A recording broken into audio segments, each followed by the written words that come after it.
Monday, September 14th, 2020. Ward Green here. I could not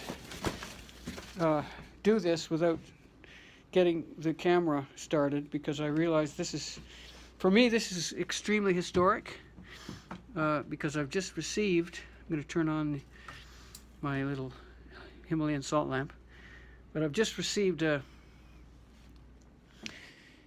maybe I'll talk about them some other time, but I'm going to set up a tripod here so I can film what I'm doing here, but I don't know how easy it's going to be here to do that either in the current setup here. But anyway, I've got this. Oh, I want to show you this new Behringer. Oh my God, it's so good. I've got two new pieces of equipment about which I'm probably equally excited, but this Behringer is really unbelievable. And I want to be able to film it while I talk, so I don't want to switch the camera back and forth. Although I could do that, but if I can do it otherwise, I want to do it otherwise. So I guess I'll set up the tripod first, and then I'll try and show it to you. So I'm going to try to move a box here, move some of the packing. I haven't read I like to read what's on the box. Well, there's not much printing on the box for the Behringer. It's the ADA 8200. ADA 8200, analog to digital, digital to analog. I think that's what ADA generally stands for. Analog digital, digital analog, or analog digital analog. I'm in the studio, and it's in my house, but the Ultra Gain Digital, it's called. I didn't know it was called Ultra Gain Digital, but maybe that's the type of technology that it is. The reason I've got allergies, that's why my eyes look terrible. And that's why I'm sneezing. But the sneezing can be really bad because if you're wiping your nose all the time, you end up with, you have to be very careful not to rub your nose. You have to just touch it and get clean by touching, because you end up chafing your nose, scratching it really badly. So it's really difficult. I've got a power adapter to plug this phone in. That's another thing. So I've got to get. Did I not bring the cord? Yeah, I didn't bring the cord. I'm going to get the cord for that. Okay. Let's get the cord. I got to get my. Yeah, this is a good cord too, because it's about 6 feet long or something. 10 feet, 6 feet probably. I bought these. It's a good quality. I love talking about good quality stuff. Like this it's a braided cord. The reason the lights are so weird in here is because when I'm working at the computer, I don't like to have lights shining from behind me because it makes it very hard on the eyes. Or I don't like ambient light near the monitor. There's the monitor over there behind me. I don't like any ambient light on the monitor because it increases the eye strain. So I like it to be dark in that part of the room. So all the light is over here. Because of that, I can show you this braided cord.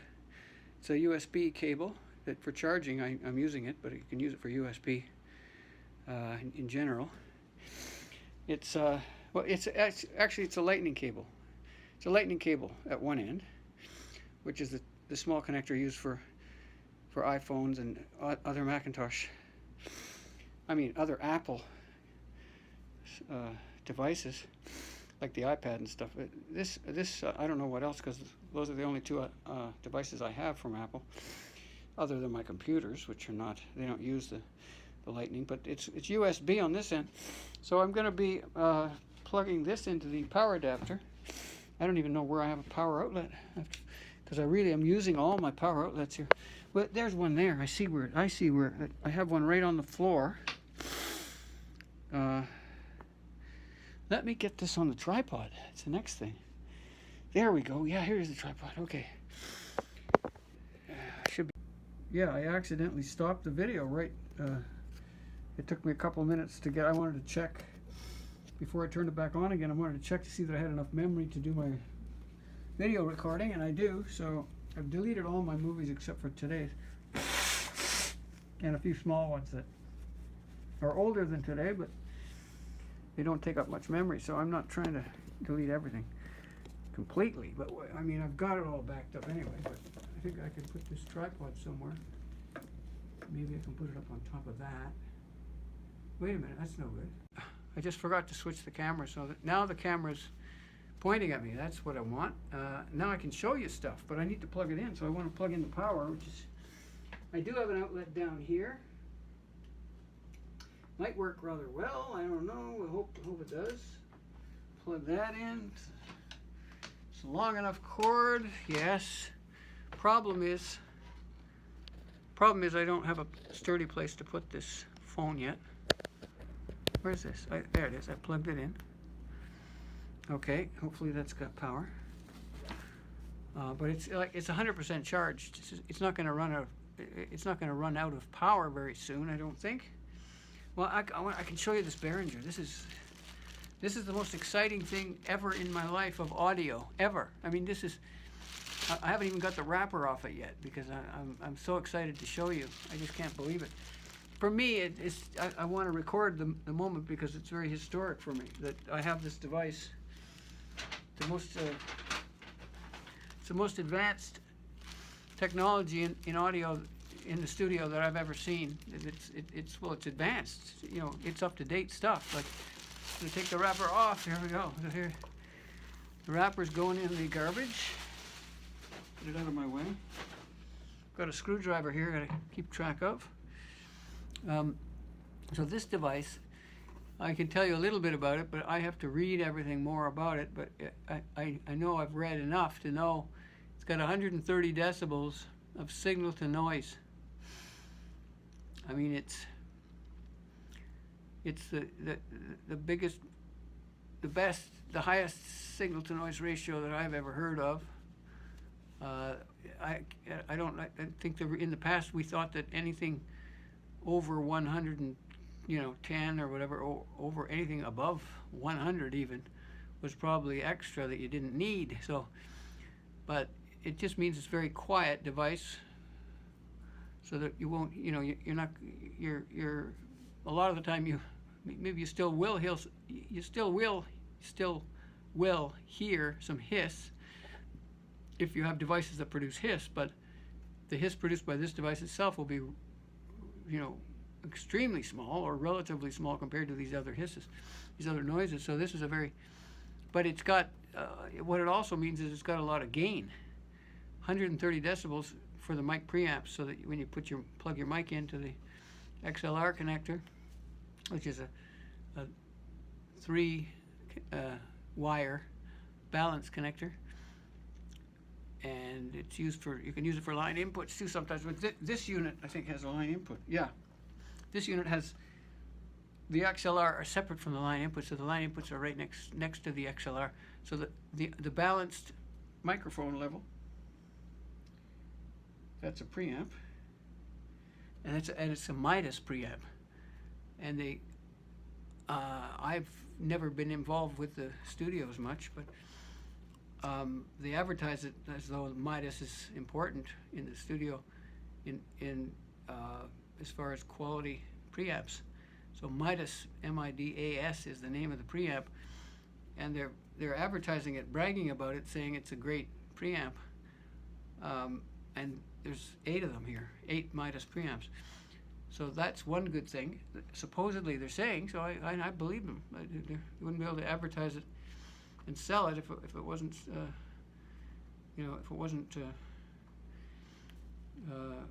if the name Midas didn't mean something, they wouldn't be able to do that. So the line in is a balanced 1/4 inch or phone plug, tip ring sleeve connection. So that's another thing. You could probably plug your unbalanced into there too, but it's a balanced line in. So that I've got, and I guess this is the preamp control, the knob for the preamp adjustment of the gain on the preamp. Yeah, it says Midas gain, and then below that it says Midas with a kind of a fancy logo. But I mean, the thing is, on the back too, you've got your line outs, and all the line outs on the back are balanced because they're all XLR. Yeah, I'll show you the line outs on the back. So this is the front, right? It says, what does it say? Where does it say what it is? Right here. It says, well, it's mirror imaged, isn't it?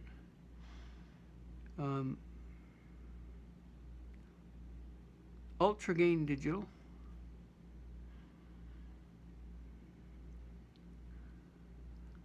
Where does it say ADA? It's got an ADAT. That's the other thing. It's got an ADAT. Input and output. The ADAT. So what I want to do is take the output from the ADAT and plug it into my other device, which I'll show you in a minute, hopefully. But let's turn this around to see the back of it. So I'll be able to get 8 inputs through this, through the line inputs on the front, and then take them out the back. But I don't want to take them out the back. I want to take them out the ADAT. Well, out the back using the ADAT, but I don't want to use these XLRs right now. But you can use them as balance outs. That's good because I have a balanced patch bay over here too. So I'll be able to do that and put that into my board. I've got a lot. I just bought this balanced patch bay. It was going to be $300, but I think I ended up getting a balanced patch bay that was a lot less than that, more like $230 or something, and made by a good company, I thought. Very good, excellent design, because you can switch them on the front.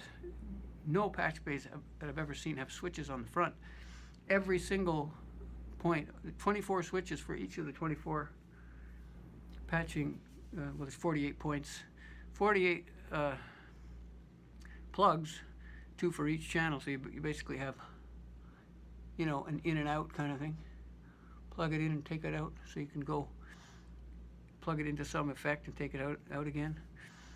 Add your reverb or something that way. That's what typically a patch bay was used for, but nowadays all the reverbs are digital anyway. They're done in the computer probably. So, I mean, you don't need to have external reverbs, but you could. But this patch bay, the reason I want the patch bay is to be able to patch my 16-track tape machine. It's going to be quite something. To be able to do it. I'm going to go rambling. But the ADAT output, input and output right here. So I bought some ADAT cables. I bought a long one and a short one. This is a short one. They're actually Toslink optical cables. Optical cables is what Toslink uses, same as SPDIF, the same cable. So that's what that is. And these were provided by, or shipped by Pitney Bowes. I guess maybe does that mean they were sold to me by Pitney Bowes? Maybe, but I have a longer one, 25 feet long. That's I think a 6-foot one. So depending on what I'm doing, I can plug in this device using the ADAT, plug it into my other device. The other device has the interface to the computer, which is the USB. It'll interface to either a USB-C, which is much faster, or the USB. Well, I think. Well, wait a minute. Is it just USB 3.1 maybe? It's maybe just double the speed of USB, but USB is plenty fast enough to do all of this audio processing when you calculate what you're doing at low, especially at low sample rates. But I mean, they're still high enough. But I mean, you can calculate what it is. But I'll have to do that another time. We're not doing that right now. But that's, I mean, I could start calculating. I need my calculator. I don't have it here. Do I? Don't have a calculator. I mean, if I don't want to get started on that because. Anyway, I mean, USB, even USB 2.0, that's what I'm talking about. It's not even USB 3.0. That's what I'm saying. USB 2.0, which is 480, I think it's megabits per second, right? Yeah, 480 megabits per second, I think is all it is, not megabytes. Whereas, you know, it's 5 gigabits per second for USB 3, 5 gigabits per second. That's a big difference between 5 gigabits per second and 480 megabits per second, but that's what it is. Yeah, 5 gigabits would be about 10 times as much as 480 megabits per second. Not 10, is it? Yeah, because twice would be 1 gigabit. So yeah, twice 480 is 960. It's about a gigabit. So it's about 10 times, yeah. But anyway, USB 2 is very slow, but it's still plenty fast enough to do almost all the audio you could imagine. I mean, a lot of channels, and I mean, with 16 tracks, it's plenty fast enough to do. And that's what my computer has USB 2. It's way behind out of date with the USB, but it doesn't. I've also got a Thunderbolt port. It's got a Thunderbolt port which is 10 megabits per second. That's as fast as USB 3.1. I think it's even faster, actually, technically, but it sounds to be equal. But but the Thunderbolt devices cost more when you buy them. So I didn't buy a Thunderbolt device because I've got USB. It's plenty fast enough, and I just have a USB device. I only need one more port to plug in my PreSonus, which is what the other device. So anyway, this device has got 8 out on the back. It's got 8 microphone preamps and line-ins or line-ins. You don't get both. You either have a mic preamp or a line-in. You can have 8 line-ins, so that can be for my tape machine. 8 line-ins. I've got the cables, I think, for that. I've got the snakes, Hosa. I got some Hosa snakes that plug into the XLR of my MS-16, and then the other end of the snake is a TRS tip ring sleeve. I should show you what that's like.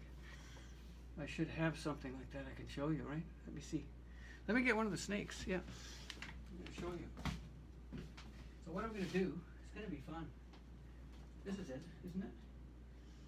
Yeah, well this will be plenty. This is good enough to show you, just because I don't think we want to get too involved in this. But well, this is not even a tip ring sleeve, is it? This is the tip ring. So the tip ring sleeve will be just like this, except it has one more black stripe on it, just down lower. So it's got tip ring and sleeve,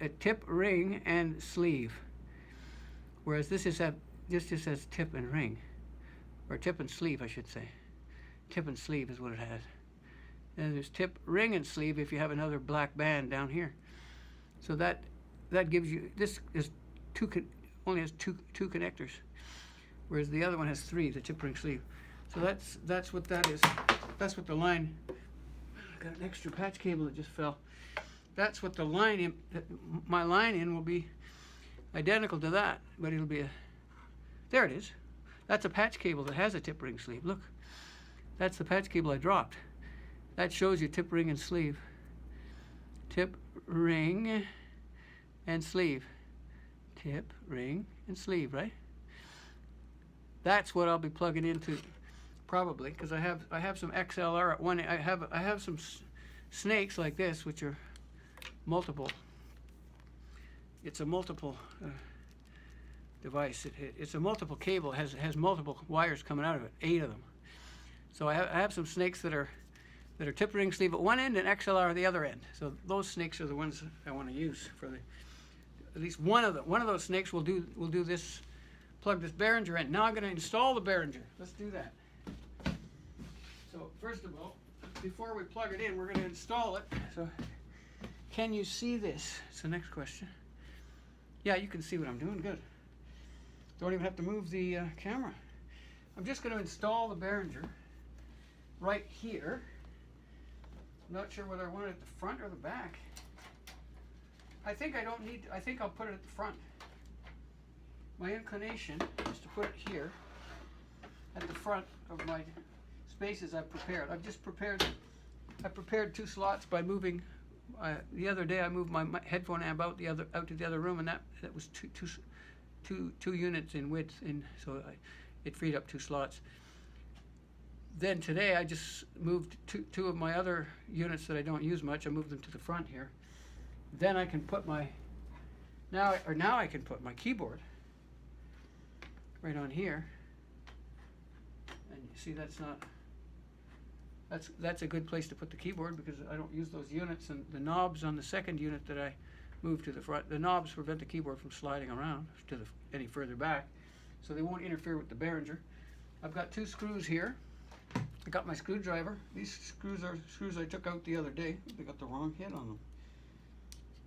My screwdriver has the wrong head.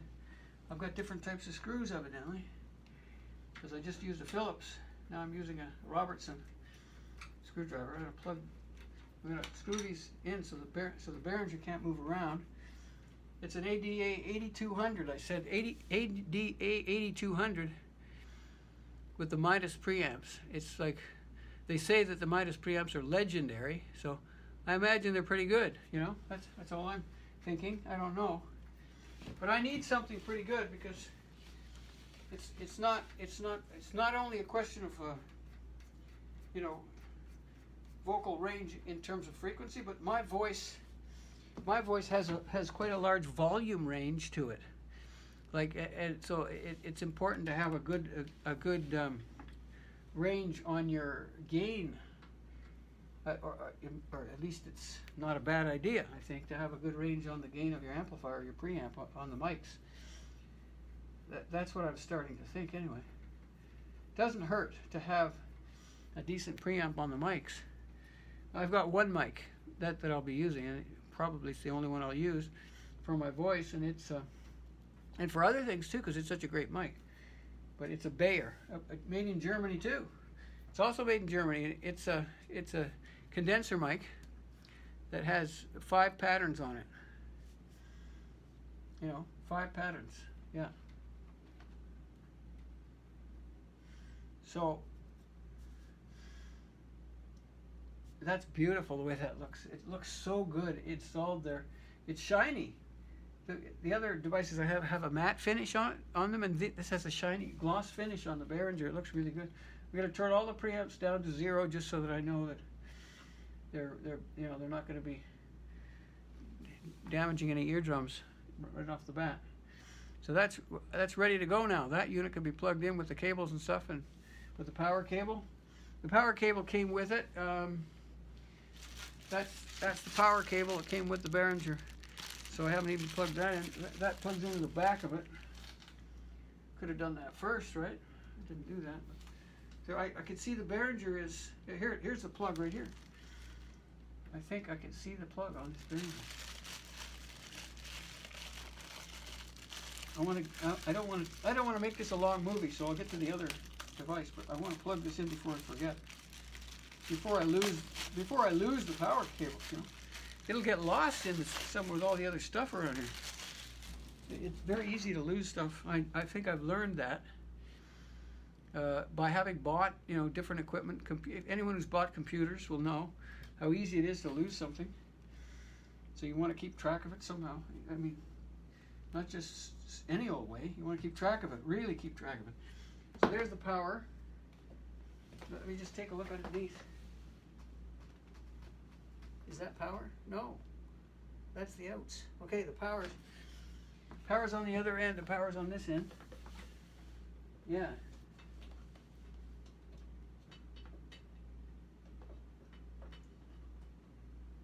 Which is it? No. Yeah, right. There it goes, like that. I think. Oh, wait a minute. Well, there it is, yeah. Okay. It's plugged in. That was a lot easier than I expected. I plugged it in. So now I just got to plug in the other end, right? And I can turn it on. But does it have a power switch? Yeah. On, off. Well, it came in the off position. That's good. So when I plug this in, I have to find the power. I have to make sure I have enough power outlets for these two pieces of equipment. I'll have to do that later. I'm not going to plug it in now because there's too much stuff to find out about first, I think, before I attempt to plug it in. I want to do a little research on how to use them and stuff like that before I plug it in, I think. So here's the PreSonus. That's the next thing. These are my Toslink cables. There's the long one. There's the short one. So they're going to be used to plug in. Since they'll be in the same rack unit initially, I'll only need the short one. But I'll have to put the long one in a good plate, a storage location that I can find it. Maybe I'll keep it in the studio. But I have to be able to find it. Definitely have to be able to find it. So but for now I'll keep the short one right here on the floor, I think, so I can get it when I need it, which will be probably pretty soon. So here is the other one I'll put on the chair, and I'll bring the PreSonus out here. This is the PreSonus. Wow, it's got its own. That's the power cable for the PreSonus. I'll put that on the floor. packing equipment, packing material. There's the manual for it. Oh, that's not really a manual. It's like a quick start guide. The manual for it's online. I've already read the manual. It's online. Look, it comes with feet. That's only if you're not putting it in a rack. That's handy though, to keep these feet. You can use them for all kinds of equipment to glue the feet on. I'll put that with the other stuff. Okay, so it's good the power cable's separate. Then when you unwrap stuff, you don't have to wrestle with the power cable. It's separate. This PreSonus now, it comes with two cables to plug in to your system. One is a USB 3.1 to USB 3.0, or to USB whatever, USB 2, whatever that is. It's just a standard USB connector. So, and it's got, this end is the USB 3.1. I did all the research already, right? But they're not going to tell you on the front of the box that it works with USB 2.0. And I don't even, now I'm starting to doubt that it even is going to work, but of course it'll work. Of course it has to work. It's got the same, it's got a compatible connector, so why wouldn't it work? It's fast enough based on the when you multiply 44 kilohertz times the number of channels, and which is 16, and then, or 8, I should say, or well, it's 16 actually. But yeah, so you take 16 times the number of, 16 times the 14,000 cycles per second, times the number of bits per channel, which is 24 usually. You could have more, but in some cases. But even if you multiply those numbers together, 24 times 16 times 44. Maybe we can do it in our head. 24 times 16 times 44 kilohertz. What is it?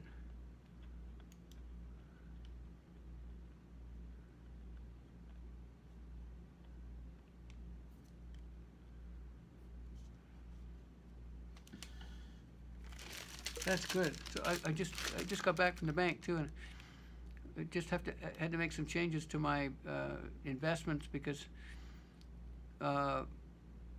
well, the interest rates are so low, so there's no point in.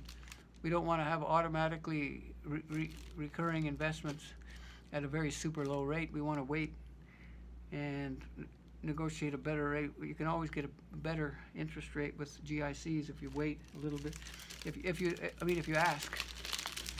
So if it's automatic, I was having for a few years, I had everything automatically renewed, which is better than nothing, but it won't give you the best rate. So there's a silica gel dehydrator type thing, but this is the cable I want.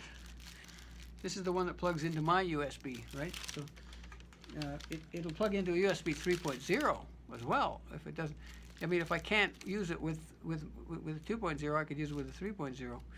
But that would mean I might have to get a new computer or something. That would not be the end of the world if I did get a new computer either. But there's no need for it because it'll work with my system. And let's multiply 44,000. Which is the lowest sample rate, but it's good enough, and it's all that I can use with GarageBand too. If I use GarageBand, you can't get higher than 44.1 kilohertz. So 44,000 times 16 times 24. That's what we're talking about. 24 bits per not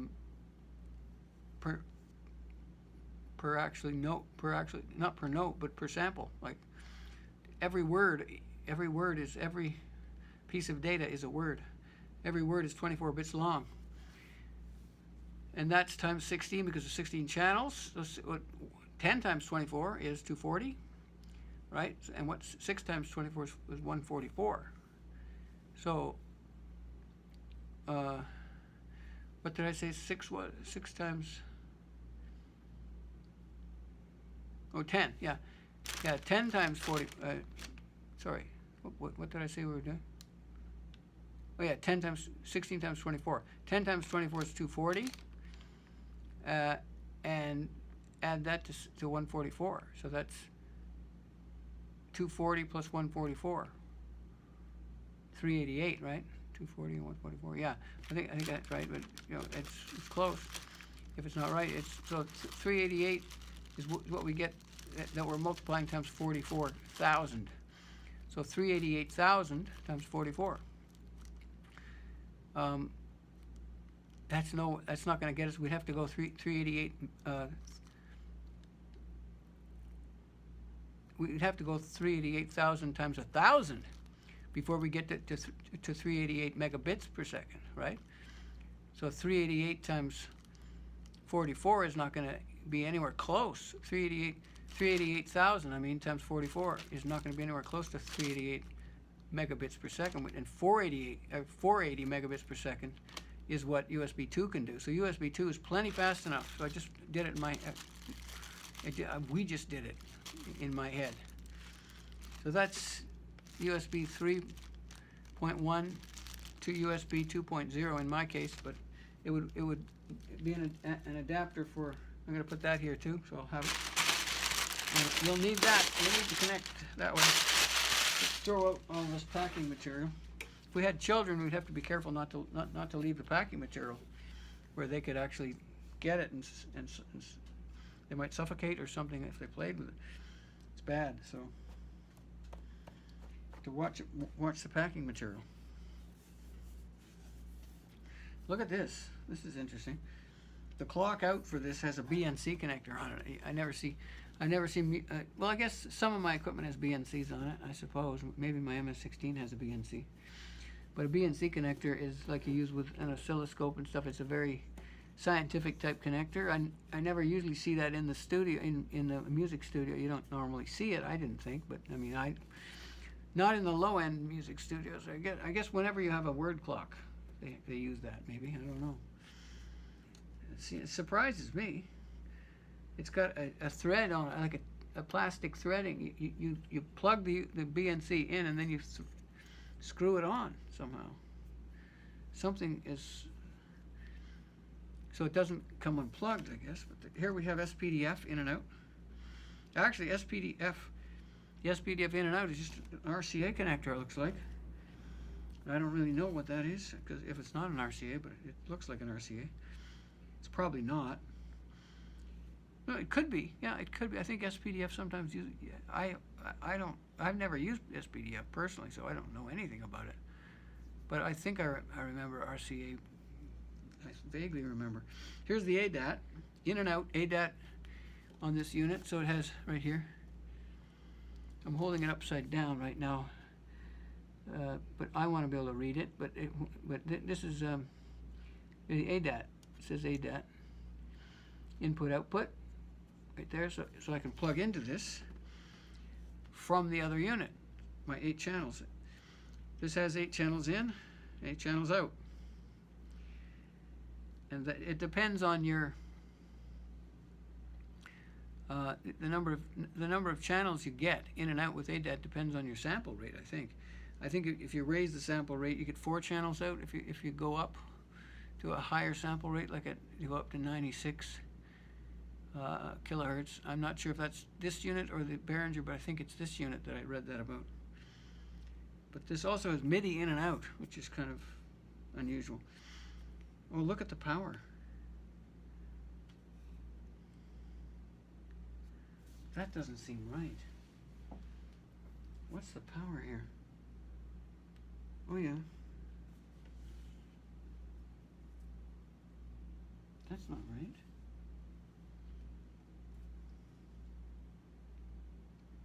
That's the wrong power connector. What is this? 12 volts in.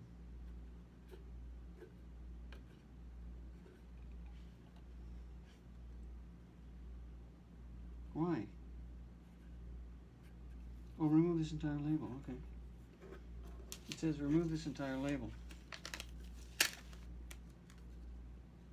That's the USB. This doesn't look right.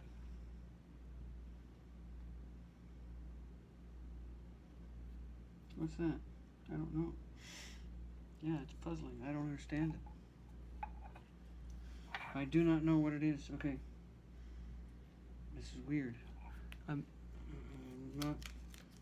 not too happy here. What's happened? What is this? Power cable.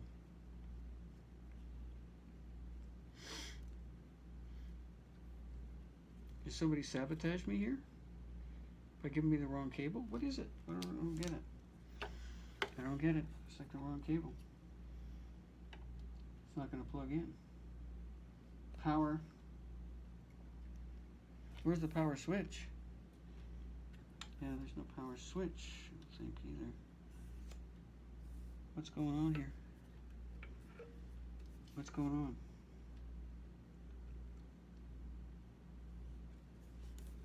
What are they doing here? This is a power cable, right? For the wall plug at one end, and the other end is supposed to be power. But this is 12 volts, plus and minus, right? I gotta find out what that is. I might have an adapter already that I can use, because I have quite a lot of 12 volt adapters, it seems to me, from other equipment that I bought. I have to find out what the power requirement is for that 12 volt adapter, because it doesn't look like there's any way to plug in power otherwise. What is that? You know, what's that? I don't get it. It's weird. You can see it's just a, there's some kind of a, I don't know what that is. A piece of bent metal that's supposed to be there, but I don't know why, and I don't know what the, well, I know what this is. I know it's a 12 volt power adapter. That's right. So this doesn't fit in that 12 volt power adapter hole, but this is what came with it, isn't it? Or is it? Yeah, because the other one's already plugged in. This is what came with it.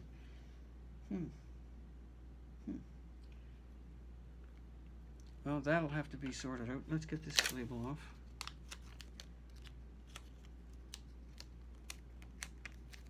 Let's put that away. What does it say on it? Oh, it says to register. Yeah. I better read this label. I need to read it. Yeah. Remove this entire label, it says. Okay. Right. But I need to keep it handy. So this is not the right power cable. Now I got to find out. But let's look at the back of this thing, and then the front. It's got line outputs, balanced line outputs. Very advanced, very high, very high quality. Balanced outputs are very high quality. And it's got the mic line inputs, which are, in this case, you can plug either the TRS into the center of it, or you can use an XLR, because you see it has a place for the 3 pins on the XLR. So it's got 8 of those inputs, and then on the front it's got beautiful looking front on it with your 8. It's got two of the inputs here, and you got 6 more on the back, 6 more XLR inputs on the back, or it's got combination balanced. And here on the front, it's got mic line and instrument inputs. It's 3 different kinds. You can put an unbalanced instrument tip sleeve TS or a TRS in the center, or you can put the XLR in the 3 holes. So you got that.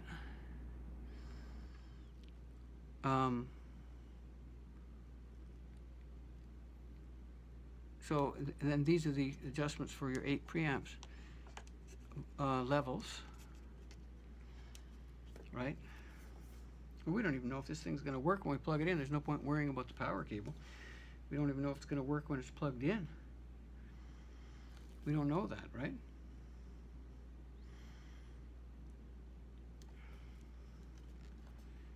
There's no guarantee that it will work. It's got the main on it. There's the main. It's a very nice feeling knob on there. The potentiometer that adjusts the input, the main level of volume gain. 80. It's 80 decibels of gain, and then you've got your two headphone outs with independent adjustments. So there's your main gain, and then your 2 headphone outputs with independent gain adjustments. and your central, your levels here. It'll read the levels. It'll show it. This is to show your levels, I think. Well, hopefully it will. It'll display the levels, and you can, the mute button. What does it do? Oh, you got to push it. Push it twice or push it once. It doesn't stay in or out. And then you have mono or stereo, I guess is what that is. And then you have 48 volt phantom power. Gotta be careful not to turn that on because you can damage certain ribbon mics and things if you're not careful. You don't turn it on unless you really need it. For a condenser mic, for example, your line in, your line 1 and 2. You want to, I guess that's switching between line 1 and 2. Not sure what that is exactly, but those are all the controls on the front and all the displays. Well, it's got a main left and right too. A meter for the main left and right, as well as the 8 mic pre's, or the inputs rather. Yeah. The range is from -40 to 0 dB. It says there, right here. I don't know if we can see that. Maybe we can see that. Maybe. Let's see. But that's the device. I got to see if I have. I got to find out. I got to stop now and see if I can find a power plug, power adapter, power. So I turned the camera off at some point there, accidentally, just a couple of minutes ago, less than a couple of minutes ago. But I found the power adapter. I found the power adapter in the box, and it's just exactly the right kind of round connector that you need to plug into that round hole on that. This is great. Silly me. Well, I always expect something to go wrong. I mean, it usually, when things are going really well, my experience tells me don't be too optimistic. You know, maybe something has gone wrong here. But because I can plug that in, now I have the other end of it. Let's find out what the other end is. Looks good, right? The other end probably has the other end has exactly the opposite type of.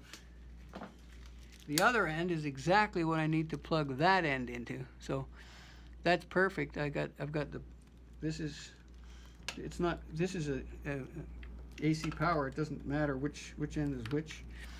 Just plug. There's no left and right or anything. No inner and outer. Let's get this unplugged for a second. How far in is that's supposed to go? That's not supposed to go in very far, right? Okay. That's all. It looks like it should go in further because it's got room to go in further, but it doesn't. But that's what it is. Then you plug it into the wall. The plug is at the back of the unit, which is good. You don't want your power on the front. So now I'll just plug that in after. I'll unplug the power. Okay, but I'll keep the two halves of the power cable together, and I'll plug. I'm not going to plug it in now, but I'll plug it in shortly, maybe, but not now. I'm not going to show that right now on video. I don't think I need to, but I'm going to put this PreSonus in the rack, right above the Behringer, the ADA 8200. ADA 8200. No, it doesn't fit. It can't be true, but it doesn't fit. Okay, I'm going to stick this somewhere where I can find it later. This is telling me where to register or something. So this isn't fitting. Isn't that something? That can't be true. Really? I can't believe that. I can't believe it. It's a standard rack unit. Okay, no, you know what? Yeah, I didn't do that right. This Behringer, there we go. I just tightened it in the wrong. There's a little bit of leeway, isn't? I never had that happen before, I don't think. And I've installed a fair bit of rack equipment, but you don't usually install the rack equipment so that the other one can't fit in. But that's what happened. I loosen. Maybe there's some problem with the next ones in line too, if they're in the wrong place. So there's quite a bit of play here. I need to loosen this other one. But this is going to fall if I let go of it. See, I don't. There, one end is down. Okay. See that one end fell down into the rack, but the other one is in danger of falling. I have to loosen. I don't want to let go of it, but I have to. But what I have to do is get the other screwdriver, because that's a real nuisance. You know, if 2 different screwdrivers is a nuisance. I shouldn't have had that nuisance, right? But there, that'll give me a tiny bit more room, and then maybe I can get a bit more here too. Just, you know what? The top end, the ones at the top, they might need. Yeah, that might be the reason. Yeah, it's going great now. I mean, I'm very happy now that everything's working great. This is a minor problem. It's not even a problem. It's just a. Yeah, that needed to move. So, oh, I know, I'm stuck. Yeah, I was stuck on my watch. The watch. There's this watch that I have. It's an heirloom watch that I have, and it was stuck. Now I can't drop it. It's gonna fall. There we go. I had to pinch my finger so that I don't want the unit to fall with any force. So now that's not going anywhere, right? I can show you that. That they're not going anywhere now. These units are. We can show you this. I can show you this. You know, let's turn on the light here. I've got this touch light. Oh, but I didn't. Okay, it's not working. Hang on. I got to get some more screws too. So let's unplug the phone so I can move around better. I'm going to trip over this box. Dangerous. I just got to move the box out of the way here. So it's dangerous, but it won't be here long. Yes, I got to get some screws. These are the screws I use for the. I'm going to get these screws here. Screws I use. There they are. Here they are. 2 more screws. Right, and they come sometimes with a washer. There we go. These ones have washers. That's good. These are the square type. That'll work. Okay, I got some screws. I put them put the rack unit in. That's what I wanted to get. Was there something else I wanted to get? Was that all?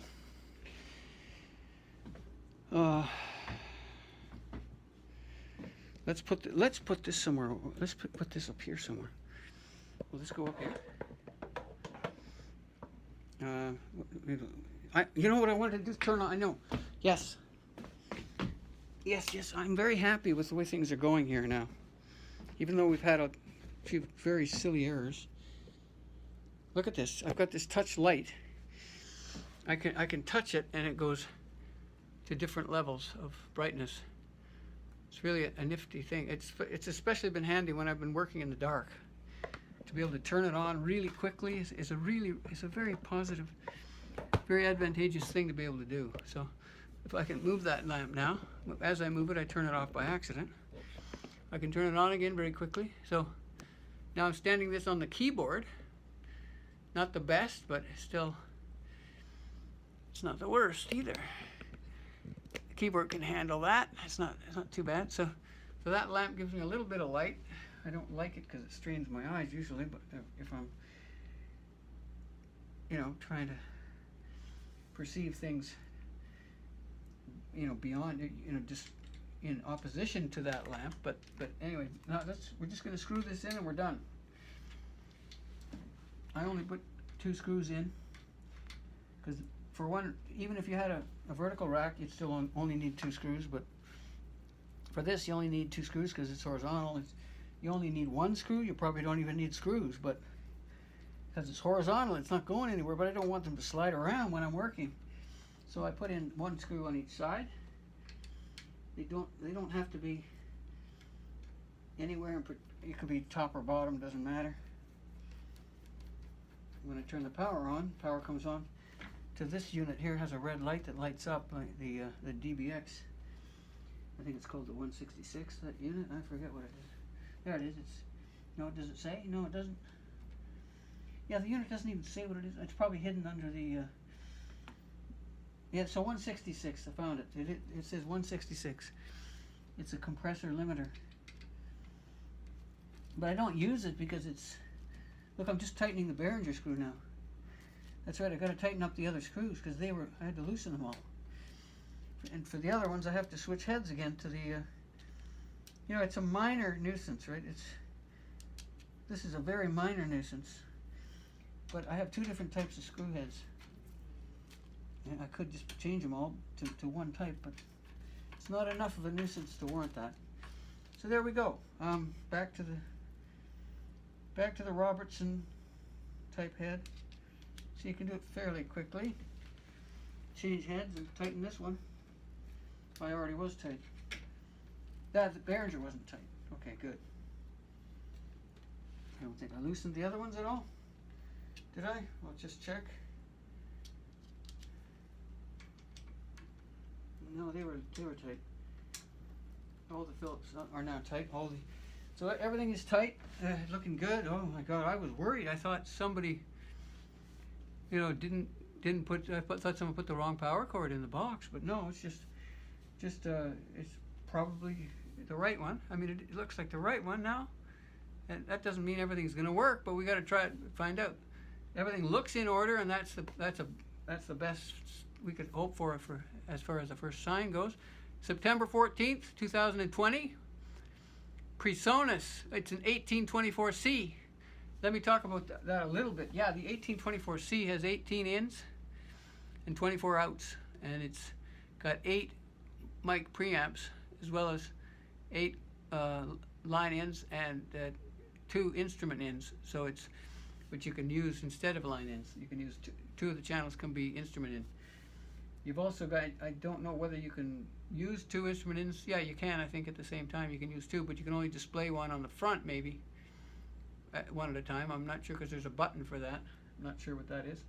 That might be what it is, but it's got a power button.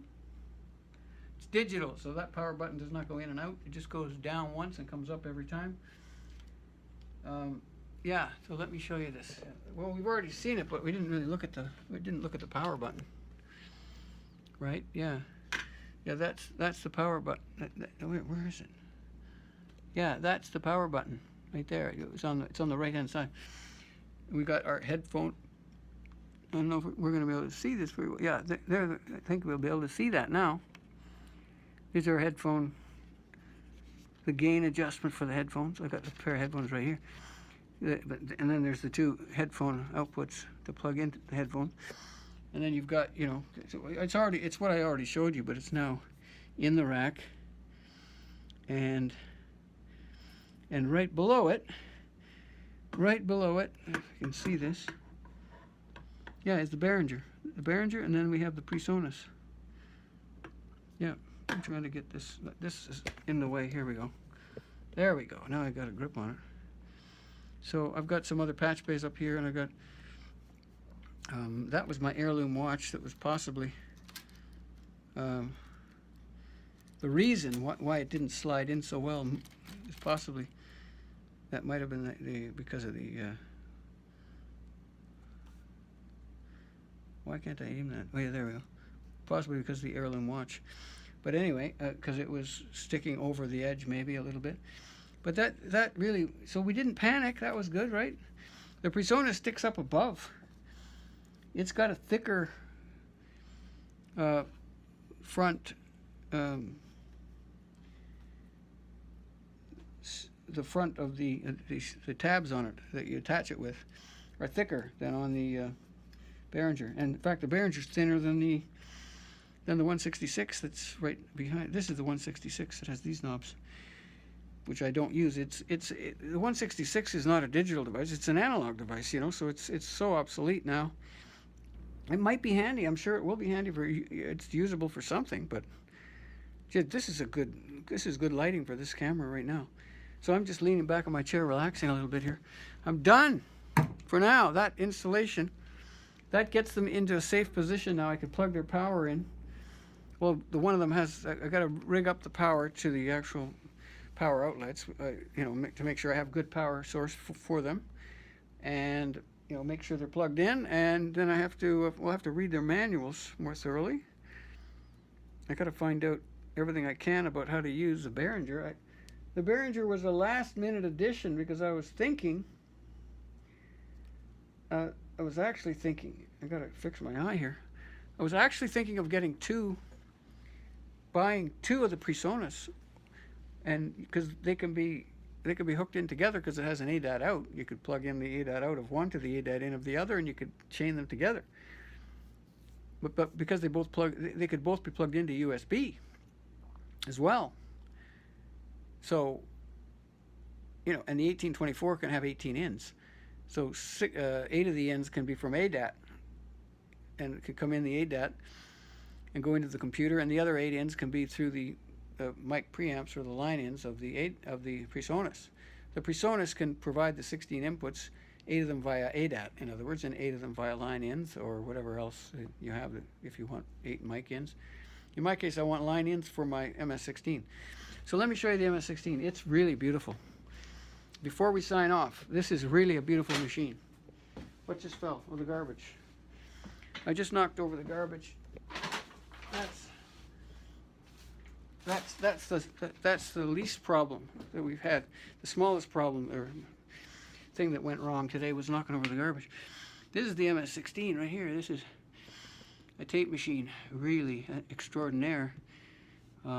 It's just obsolete because it's analog, and the tapes are in trouble. But these are the hubs.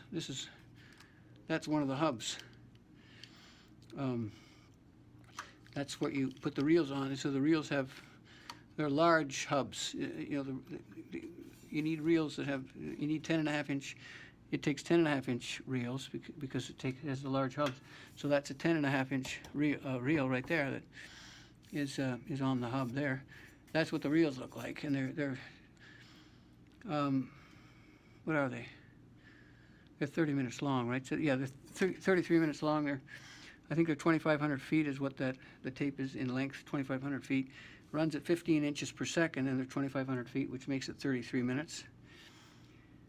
Roughly, if not exactly, and it's like the 1,200 foot one, the 1,200 foot tapes that are, and they're the meters for it above. I built this unit to mount these things. Well, I just lost some footage there. I don't know why or how I shut the camera off, but my nose is so itchy. That's why I'm rubbing it. Sorry about that. Yeah, I'm in quite a bit of occasional discomfort anyway. But this cherry is like 2 inches thick at the top. On the sides, I mean, at the top. Well, of course, these pieces are about, well, nominally 2 inches thick right here. But then if you look at this, I'm running now with the video. I think the video cut off on me. I don't know why. If you look at this, you can see that I actually cut out. These posts had to be cut out because I failed to allow for the size of the reel. The reel stuck out further than the tape machine on the drawer. So the drawer moves back and forth with the tape machine when I want to put it away, for example. But the reels could not move past these posts, so I had to cut out the reel and make sure I had cut out enough for the tape, and then the reel slots at the top for the reel. So, and the bottom, top and bottom for the reel. So yeah, it shut off again on me. So the point is, that's the interesting part about that unit, is that it has slots cut in it for the reels to pass by on both posts. So it's got a 1/2 inch cherry is all that's remaining on those posts, but there's only a slot of a depth of 1/8 of an inch where that 1/2 inch is. So it's pretty difficult to break it with anything, and since cherry's about maybe 800 pounds per square inch for a shear strength. I think it's more than that for cherry, but let's just say it's 800. Then we'd say for half a square inch, which is a 1/2 inch by 1 inch. We've got more than 1 inch for that, don't we? It's about 1 inch. But let's say half a square inch. So it's a 1/2 times 1, which is a 1/2 a square inch. That 1/2 times or 1/2 square inch times 800 is 400 pounds it would take. Or, you know, if it's 1,000 psi, it's going to be 500 pounds it would take to break it using a direct horizontal force to shear it off. And to bend it would be difficult because it's about 1.5 inches wide in in the perpendicular direction, so it's difficult to bend that. But that's not really the problem. I don't think you could bend it because you've got these 1/2 inch thick. That would bend, right? The 1/2 inch part would bend no matter how. So the problem is, but the reason why it can't bend is because there's two of them, one on each side. So in order to bend one, you'd have to bend the other at exactly the same time, and they're attached together at the top by those 2-inch thick side pieces attached to the top, which is 1 inch thick. So, and they're glued, attached together very strongly with glue. So there's no way, in order to bend one of those posts, you'd have to change the fact that it's at a right angle in order to get it. You have to change the angle of the top, which you can't really do because it's attached absolutely solidly to the side pieces, which are part of the post, and they're 1.5 inch thick at least. So it appears like they are. Maybe they're 1 3/4 thick or something. They're sizable. So there's no way to bend that. So there's no danger. As an engineer, I determined there was no danger in having those slots cut in those posts. Whereas a person who didn't have an engineering background would certainly be, and I'm still worried about it, but I can calculate the force that would be required to break it, and it just doesn't seem like there's any way to apply any lateral force. Plus, you've got posts in the rear that don't have slots cut in them. Those posts in the rear are also preventing it from moving. The only way, and because the top is the solid one-piece top, which is probably not from one piece of wood, but glued together. How was it made? Was it one piece? It looks like one piece of cherry on top. Couldn't have been, could it? One solid 1 inch thick cherry. Where did I get that from? I have no idea where that top came from, how I got a 1 inch thick top. But it's a solid piece now, whether it was glued together or not. It's solid. So that solid cherry on top means that you can't bend any of the 4 posts without bending all 4 of them because they're all attached. You'd have to move the top, which is attached to all 4 of those posts. That top would have to be moved. How is it attached? At the back. Yeah, it's just, might be just glued on at the back. There's no screws in it, I don't think, which is, it doesn't need that kind of strength. It's just very difficult to move. You could break those posts, right? If you broke those posts, you could always reinforce them and fix them and reinforce them with some steel plate on the sides. I could have reinforced it with steel plate on the sides already, but I didn't do that because I don't think it's in danger of being broken. But certainly if you banged into it with anything heavy, yeah, I think you could certainly damage.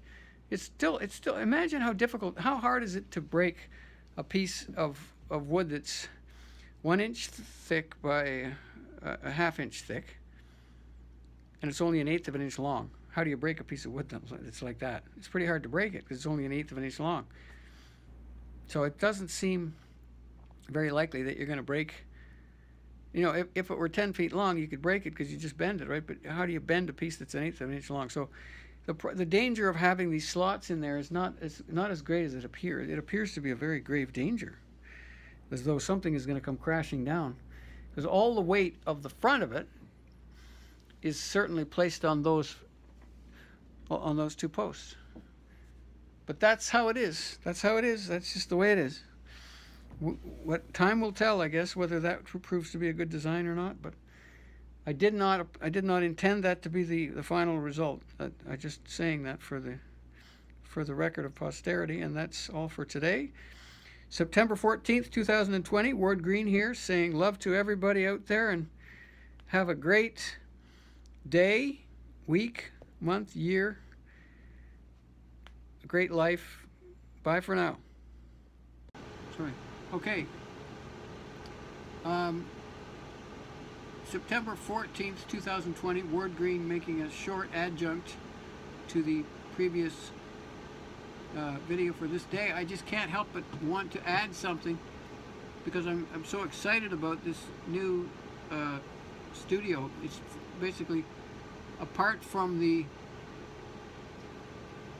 computer, which is out in the studio already, which was already there, and apart from the microphones and the cables, and that's really the only other part that you need other than what I got today, which was the rest of the 16-track studio. It's a 16-track studio. Basically, I picked up at the post office today a brand new 16-track studio. Brand new, up-to-date, highest quality audio just about in the world today. I mean, it's very high quality. And the price was, I think, well under, I think even under $1,500 to get two 8-track units. One is the Behringer ADA 8200, and the other is the PreSonus 1824C. Those two pieces of equipment, each of them 8 tracks, one plugs into the other. The Behringer has no ability to connect to the computer except through the ADAT, and the computer has no ADAT, so the ADAT of the Behringer gets plugged into the PreSonus, and then the PreSonus has a USB interface. So, I mean, you know, with audio, we could calculate, let's say we wanted 192 kilohertz. Multiply 192,000 times 16 channels and times 24 bits per sample. We get 73 million bits per second. USB 2 can manage 480 million bits per second. So this is not even close to 73 million, 73 compared to 480. It's nowhere close. So I could handle 16 channels of 192 kilohertz, 24-bit audio, and I'd only need somewhere around 73 million bits per second. USB 2.0 can handle 480 bits per second. And just because I have so many different facts in my head all the time, I'm going to look it up just to make sure. So I'll look up, you just type in the address bar USB 2.0 speed, and that will bring up the speed. 480, it says, megabits per second, just like I thought. 480 megabits per second. 480 million bits per second. That's what it is. So that's plenty fast enough for the audio that you can imagine with 16 tracks. Unless you go, well, even if you went to 32-bit words instead of, or samples instead of 24 bits, you're not going to increase it by much. So that's you know, that's not going to go anywhere close to 480. So there's no problem using USB 2.0. That's my point. So USB 2.0 is plenty fast enough for all the audio and that you could ever want with 16 tracks. Probably then you could double to 32 tracks, and it's still not going to be anywhere close to the limit. You know, and you still get super high quality. You don't even have to use, I mean, I am, with GarageBand, I'm using 44.1 kilohertz per second, not 192. Less than 1/4 of that. So, I mean, the number of channels that I could have at that sample rate would be astronomical. I could probably have let's see how many channels. But I mean, I don't have the equipment. But when the equipment becomes available, that's the point. What if I had 128 channels of audio? Okay, 128 channels of audio. Multiply that times 44.1 thousand, and multiply that times 32 bits per sample. That's incredible. I only get 180 million bits per second. That's only 180 million. That's still less than 1/2 of the maximum of USB 2.0. So I could have 128 bits of I could have 128 channels of audio. A studio, 128 channel studio. It's unbelievable. I mean, I could do orchestral arrangements with that, right? I could double that easily. So I could do 256 channels. I mean, how big is an orchestra, right? I mean, it's amazing what The potential is phenomenal with this. Now I don't need 32 bits. I can use 24 bits. So I don't, I mean, I could use less. I could use 16 bits even. But I mean, so you could cut that in half and therefore double again the number of channels. Because you can go from 32 bits to 16 bits or whatever, or even to 24 is going to give you a lot of. Let's just say 24. That's 135. That could be tripled. So I could triple the 128 and still not get really close. Let's get times 3. 406. See, I'm getting up close to the 480, so I probably don't want to go too much higher. But that's 3 times 128, which is 384 channels of audio could be obtained at that sample rate. Or, I mean, I only do this because I'm a physicist and mathematician, to some extent a mathematician, I suppose. But let's go 96, sorry. The other standard rate that's higher, there's a 48 kilohertz sample rate, but let's try 96 kilohertz. Obviously we can't have that number of channels, not 3 times 128, which is what, 384? Is that what we said? Yeah. We can't have 384, but we can easily have 128 channels at 96 kilohertz sample rate. Sorry, no, it's not 294 channels. It's 128 channels, yeah. Because 294 is what we got. So, I mean, I could have, at 24 bits, 96 kilohertz, and 196 channels, I could still probably do it. Or let's say 192 channels, 442 megabits per second. So USB 2.0, I mean, it seems like overkill to go any faster USB than that at the moment. It just seems like you don't need it. I don't need it, but in the future I can go through Thunderbolt because I've got my two devices. My two devices both have ADAT outs. The PreSonus 1824C and the Behringer ADA 8200 both have ADAT outs with 8 channels of ADAT. Coming out of one ADAT connector, you get 8 channels out of each. So those 2 ADAT outs could be plugged into another device that had 2 ADAT ins, and it could have more channels. So, and it could have a Thunderbolt connection, so it could connect to the same computer with a Thunderbolt instead of a USB 2.0. So the 2.0 USB is temporary, possibly, because I could always go to a Thunderbolt later. So the expansion capability there, it boggles my mind. I'm completely, what's the word? Flabbergasted, I mean, yeah, it's just completely. Oh my! There's no words. I don't want to. It knocks me down. I mean, it's just unbelievable. So, and it was less than $1,500 I'm talking about. I mean, I've spent over $40,000. Maybe I've spent over $100,000 on studio equipment in the past. I don't doubt that I've spent over. I don't doubt that I've spent over $40,000. That's for sure. But I think all the others additional things I bought, all the cables and everything. There must. Maybe I can figure it out. But I think it's probably in excess of I don't know. Don't know. I don't want to hazard a guess, but if I had to hazard a guess, I guess I think I would guess $100,000, but that might be too much. I might not have spent that much. The tape machine alone, I think, cost more than $10,000, and the board was probably less than that, I think, now. I'm thinking now, so maybe I didn't spend as much as I think. Maybe the tape machine was the most valuable thing I bought, but I have a feeling it was more than 10,000. But I don't really know if it was 15 or 20,000 or 25,000. I don't know. I don't remember, but I'll try to remember that.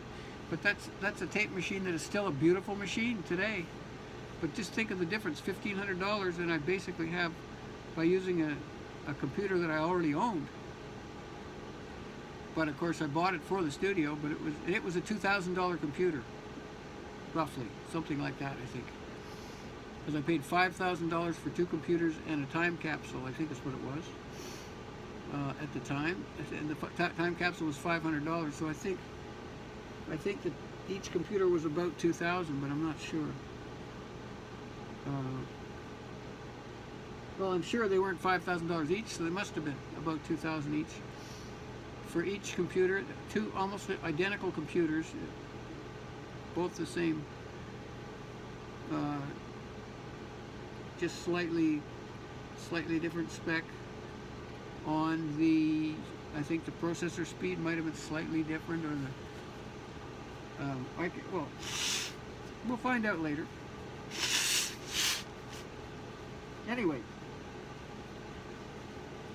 the reason for this adjunct was that I just can't believe how excited I am. I mean, it's because I'm so excited that I wanted to make this adjunct and just say how unbelievably beyond my wildest dreams this, well, today has been beyond my wildest dreams. You know, I've got brothers who are the best brothers you could ever have, and I've got everything is right today. You know, it's all a reality. My shoe came off. My loafer here came off. These loafers, they fall off. They have beautiful arch supports, but the arch support falls out as well. Anyway, I've got these wonderful brothers, and I have wonderful, today I picked up a wonderful audio system, but that's not even as important. But I'm thrilled with it's such a financial bargain. I mean, it's such a wonderful price. I couldn't resist the price. It's just too good to be true, right? It's too good to be true. The price and it's partly because of the wonderful, incredible economy of China that is so, and we know their political system leaves a lot to be desired, and we also know that it's only because of corruption in the middleman it's only because of that we are paying, the prices we are. We'd be paying maybe 10 times less if we were dealing directly with China. So, and that's sad. But that's the sad part of it. But the happy part of it is we're still paying way less than I mean, we're still paying. I'm old enough to know what a value what a bargain, what an incredible accomplishment, an achievement that is, to be able to get a studio built for that price. I better stop before I lose this video. I don't want to lose this video. So that's all I wanted to say, but also, no, I also have the most wonderful girl in the world. I love her very much, and I wanted to mention that too, but that's why this day is such a happy day. It's just amazing. And I have, like I said this, or I thought about this, but I said this without off camera. I said I've got enough trouble in my life to keep me calm too. So it's enough. Like, I've got allergies so bad, my eyes they were nearly swollen, not shut, but I know what it's like to have my eyes swollen shut by allergies, so it's not that bad. But it's the hay fever allergies of this time of year. September 14th, 2020. Ward Green, love to everybody. Goodbye again.